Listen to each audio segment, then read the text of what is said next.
పల్నాడు జిల్లా మాచర్లపట్నంలో ట్రాఫిక్ సమస్యలు లేకుండా ఉండేందుకు అర్బన్ సిఐ వెంకటరమణ ఆధ్వర్యంలో పోలీసులు ప్రత్యేక చర్యలు చేపట్టారు. పట్టణంలోని ప్రధాన రహదారులపై వాహనాలు అడ్డంగా నిలపడం, అనధికారిక పార్కింగ్ వల్ల కలుగుతున్న ట్రాఫిక్ సమస్యలను నివారించేందుకు ముందస్తుగా ప్రజలకు హెచ్చరికలు జారీ చేశారు. అనంతరం ట్రాఫిక్ విఘాతం కలిగించే వాహనదారులపై పోలీసులు చర్యలు తీసుకున్నారు. ప్రత్యేక వాహనాన్ని ఏర్పాటు చేసి రహదారులను అడ్డుకునే విధంగా పార్కు చేసిన వాహనాలను పోలీస్ స్టేషన్లకు తరలించారు.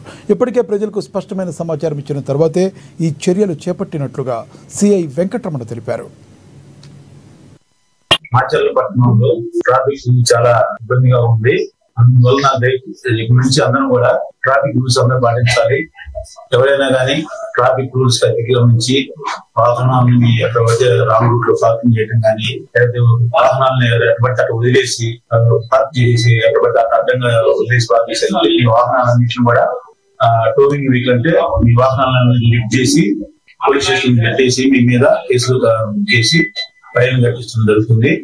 అదే విధంగా వ్యాపారస్తులు కానీ షాపులు అడ్డం పెడతాం కానీ చేస్తామని మేము వాళ్ళందరి మీద కూడా ఈ తోపుడు బండి వాళ్ళు కానీ అందరూ కూడా రోడ్డుకి అడ్డంగా పెట్టి వాళ్ళ మీద కూడా చట్ట ప్రకారం కేసులు బుక్ చేసి కోర్టులో ఆధారపరిచి వాళ్ళకి ఫైన్ వేసేటట్టు చేస్తాం.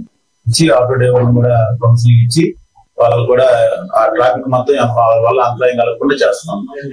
మాచర్లపట్నంలో గంజాయి తాగిన వాళ్ళ మీద కూడా స్ట్రింజెంట్ యాక్షన్ కఠినమైన చర్యలు తీసుకుంటాం. గంజాయి తాగే వాళ్ళని కూడా, గంజాయి అమ్మే వాళ్ళతో పాటు గంజాయి తాగి సేవించే వాళ్ళని కూడా